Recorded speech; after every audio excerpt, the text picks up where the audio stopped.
video ini untuk memenuhi tugas mata kuliah isu-isu pendidikan dasar kelompok 4 yang akan memaparkan materi yang berjudul konsep guru penggerak dan implementasinya dalam proses pembelajaran, dengan saya Rusmela sebagai pemateri pertama dan juga rekan saya Nida Fadlila sebagai pemateri kedua.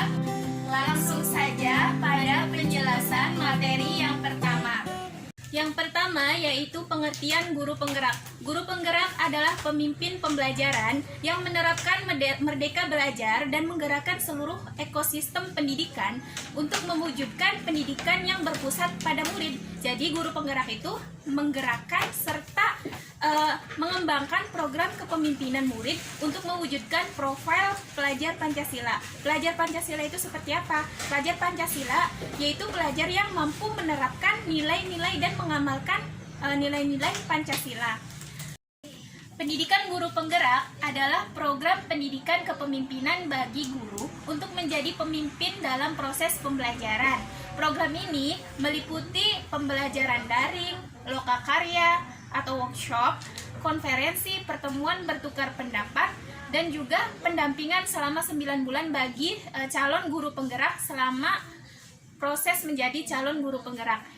Dan selama menjadi calon proses guru penggerak, yaitu guru masih tetap belajar dan masih tetap mengajar di sekolah. Sisi positif adanya guru penggerak bagi sekolah. Secara umum, sisi positif adanya guru penggerak bagi sekolah yang pertama yakni mampu meningkatkan prestasi akademik murid atau siswa baik secara akademik maupun non-akademik. Jadi dengan adanya guru penggerak ini diharapkan dan sisi positifnya itu dapat meningkatkan prestasi akademik dan non-akademik. Yang selanjutnya yaitu mampu mengajak guru-guru lain ataupun siswa dalam hal-hal yang positif. Artinya di sini yakni bisa menjadi perubahan yang lebih baik daripada sebelumnya. Yang selanjutnya yaitu mampu mengajak guru-guru itu untuk meningkatkan mutu pendidikan menjadi lebih baik. Yang selanjutnya yang tadinya seperti ini menjadi seperti ini. Ibarat kata langsung menjadi perubahan-perubahan ke sisi yang lebih positif dan lebih baik. Seperti selanjutnya yaitu sisi positif guru penggerak bagi sekolah. Yang pertama yaitu menjadikan sekolah itu sebagai yang utama atau perubahan, yaitu dari sisi inovatifnya. Yang kedua yakni dengan adanya guru penggerak itu bisa adanya seorang pemimpin dan juga bisa mengadakan pelatihan dan juga dapat mengirit biaya transportasi. Yang ketiga yakni dengan adanya guru penggerak yaitu dapat menyelesaikan permasalahan-permasalahan yang ada di sekolah. Seperti itu. Yang selanjutnya yaitu 6 peran guru penggerak dalam Merdeka Belajar. Yang pertama yaitu mendorong dan meningkatkan prestasi akademik murid. Jadi dengan adanya guru penggerak diharapkan prestasi akademik murid itu dapat meningkat. Yang kedua yaitu mengajar dengan kreatif. Jadi dengan adanya guru penggerak diharapkan pembelajaran pada proses pembelajaran itu sangat kreatif, juga biasanya menggunakan metode, media, strategi, dan lain sebagainya. Jadi diharapkan itu mengajarnya dengan kreatif. Yang selanjutnya yaitu mengembangkan diri secara aktif. Jadi selain daripada seorang murid yang harus aktif, di sini juga guru penggerak harus berperan secara aktif. Yang selanjutnya yang keempat yaitu mendorong tumbuh kembang murid secara holistik. Holistik di sini itu yakni menyeluruh. Jadi seorang guru penggerak harus mampu mengetahui tumbuh kembang seorang murid, baik itu dari karakteristiknya, baik itu dari segi belajarnya. Jadi harus mengetahui secara holistik, secara menyeluruh perkembangan peserta didik. Yang kelima yaitu menjadi pelatih atau coach bagi guru lain. Jadi dengan adanya guru penggerak, yakni seorang guru penggerak ini mampu jadi coach atau pelatih atau mentor bagi guru lainnya juga. Dan selanjutnya yaitu yang keenam, menjadi teladan dan agar menjadi transformasi bagi sekolah dan ekosistem pendidikan. Jadi di sini itu berperan perubahan yang positif. Jadi dengan adanya guru penggerak diharapkan dapat ada perubahan yang positif. Selanjutnya yaitu poin B, implementasi guru sebagai pengajar. Hakikatnya tugas seorang guru adalah mendidik dan mengajar. Mengajar dan mentransfer ilmu kepada peserta didik. Menurut Wina Sanjaya 2006, terdapat dua konsep dasar mengajar. Yang pertama, sebagai proses menyampaikan materi pelajaran. Karakteristiknya, yang pertama yaitu proses pelajaran berorientasi pada guru. Nah, di sini guru itu berperan sebagai penyampai materi dan juga menyiapkan materi, menyiapkan media, menyiapkan strategi dan juga menyiapkan lainnya. Yang karakteristik yang kedua yaitu siswa sebagai objek belajar. Di sini maksudnya bagaimana? Siswa sebagai objek belajar itu yakni siswa yang tadinya tidak paham dituntut untuk paham dan memahami materi dalam pembelajaran. Seperti itu. Selanjutnya yaitu karakteristik yang ketiga yaitu kegiatan pengajaran terjadi pada tempat dan waktu tertentu. Jadi di sini maksudnya adalah ketika kegiatan pembelajaran yakni di kelas dan juga sudah tertata sesuai dengan jadwalnya.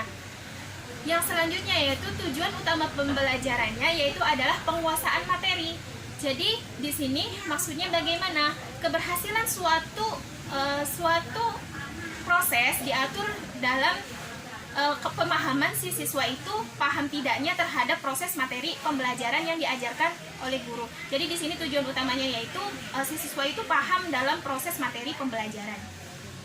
Selanjutnya yaitu konsep dasar yang kedua, mengajar sebagai proses mengatur lingkungan.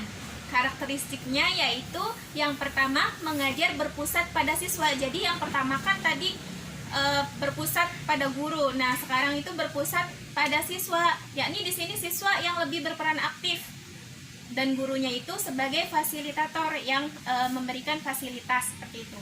Selanjutnya yaitu karakteristik yang kedua, siswa sebagai subjek belajar. Nah, di sini itu tadi kan yang awal dijelaskan bahwa guru yang lebih berperan. Nah, sekarang yaitu siswa yang lebih berperan penting. Jadi siswanya itu sebagai yang lebih aktif daripada gurunya, dan juga di sini dituntut potensinya itu agar berkembang.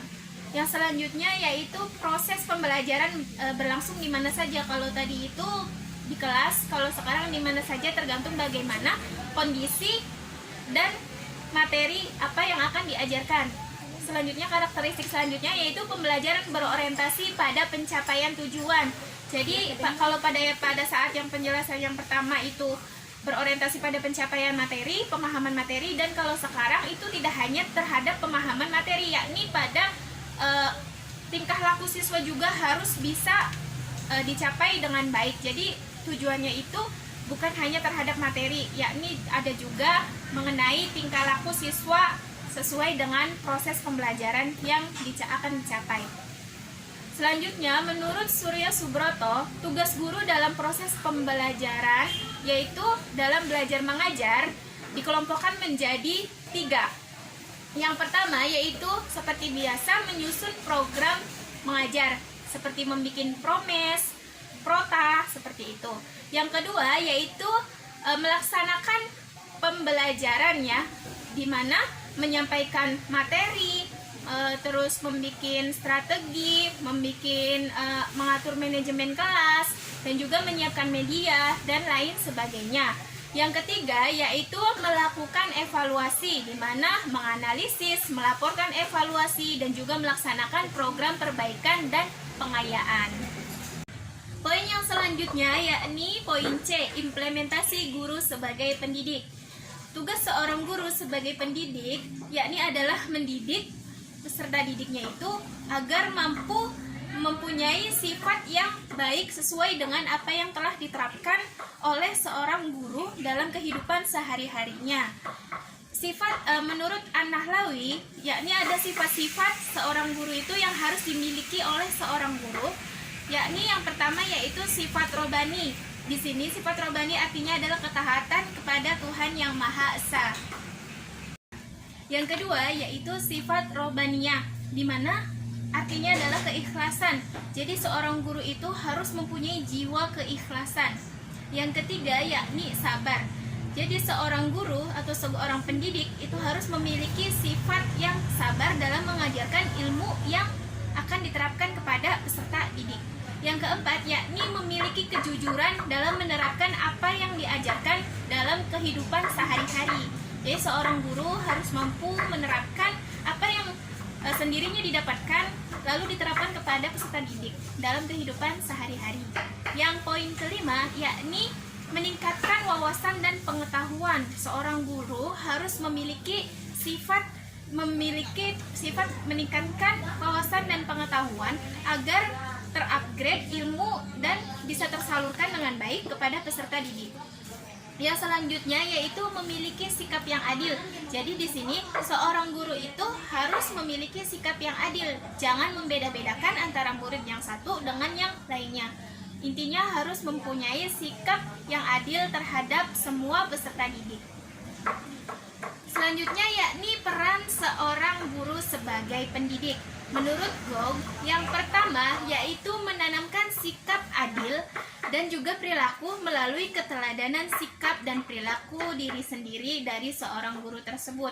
Yakni guru tersebut itu harus mampu menanamkan sikap pribadi yang telah dimilikinya kepada peserta didik ini agar mampu tercapainya generasi yang sesuai dengan nilai-nilai Pancasila. Yang kedua yakni perannya yaitu memberikan bantuan atau dorongan dan juga pengawasan dan pembiasaan agar peserta didik itu mampu taat dan tertib terhadap aturan-aturan yang ada di sekolah, yakni menaati tata tertib yang ada di sekolah. Yang selanjutnya yakni mendorong peserta didik ini mempunyai karakter yang baik. Bagaimana caranya? Yakni seorang guru itu mampu menerapkan nilai-nilai moral yang baik kepada peserta didik. Jadi agar peserta didiknya itu mampu menerapkan juga nilai-nilai moral yang baik dalam kehidupan sehari-harinya. Selanjutnya poin D, yaitu implementasi guru sebagai pembimbing. Di sini kita bahas terlebih dahulu apa sih bimbingan. Bimbingan adalah suatu proses pemberian bantuan yang terus-menerus untuk mencapai perkembangan secara optimal dan penyesuaian diri dengan lingkungannya. Jadi, bimbingan di sini guru memberikan sesuatu arahan yang secara terus-menerus atau kontinu untuk mencapai perkembangan yang secara optimal dan penyesuaian diri dengan lingkungannya. Menurut Sanjaya, beberapa hal yang harus diperhatikan guru sebagai pembimbing. Yang pertama, guru harus mengetahui pemahaman tentang anak yang sedang dibimbingnya. Jadi, sebelum melakukan bimbingan, guru di sini harus mengetahui siswa mengenai potensi dan bakat yang dimilikinya agar proses bimbingan di sini mampu menyesuaikan strategi yang harus dipakai. Yang kedua, guru harus memahami dan terampil dalam merencanakan, baik merencanakan tujuan dan kompetensi yang akan dicapai. Jadi setelah proses kita mengetahui anak bakatnya dalam hal apa, kemudian guru merancang apa yang harus dilakukannya untuk mencapai sebuah tujuannya, endingnya seperti apa. Yang ketiga, poin terakhir, guru perlu merencanakan dan mengimplementasikan proses pembelajaran yang melibatkan siswa. Nah, setelah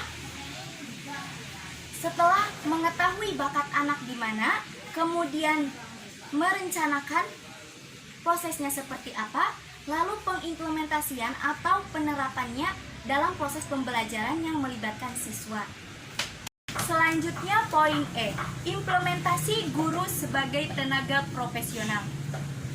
Guru yang profesional adalah guru yang dipersyaratkan melakukan tugas pendidikan dan pengajarannya, atau guru yang profesional akan tercermin dalam melakukan atau pelaksanaannya tugas-tugas yang ditandai dengan keahlian baik dalam materi maupun dalam segi metode pembelajarannya. Yang pertama, tenaga kependidikan sebagai pendidik. Di sini, guru sebagai pendidik yang harus dimilikinya yaitu mempunyai kestabilan emosi, bersifat realistis, bersifat jujur dan terbuka, peka terhadap lingkungannya. Yang kedua, tenaga kependidikan sebagai anggota masyarakat. Jadi, tenaga kependidikan sebagai anggota masyarakat di sini harus menguasai psikologi sosial, keterampilan bekerja sama dalam lingkungan. Yang ketiga, tenaga kependidikan perlu memiliki kepribadian, menguasai ilmu pengetahuan atau hubungan dengan manusia. Jadi, dalam hal ini, guru harus memiliki teknik berkomunikasi dengan baik dan benar menguasai beberapa aspek kegiatan. Yang keempat, tenaga kependidikan sebagai pengelola proses pembelajaran. Di sini sudah jelas, kependidikan ini harus mampu menguasai berbagai metode pembelajaran yang dipakainya ketika proses pembelajaran berlangsung. Selanjutnya, poin F, implementasi guru sebagai pembaharu.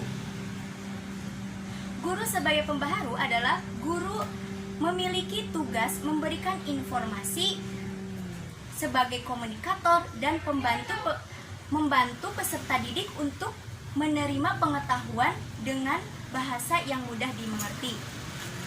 Implementasinya, yang pertama, guru harus memiliki komunikasi interpersonal. Jadi, guru di sini harus mampu berkomunikasi dengan siswa secara baik dan benar. Ya, guru harus memiliki edukasional. Guru harus memiliki edukasional di sini. Guru harus mampu mengajarkan hal-hal yang baik terhadap siswa. Yang keempat, guru harus memiliki kesadaran diri sendiri. Jadi, guru di sini harus mampu mempunyai atau menumbuhkan sifat ke peserta didik mengenai kesadaran akan dirinya sendiri. Demikian pemaparan dari kelompok kami, kurang lebihnya mohon maaf.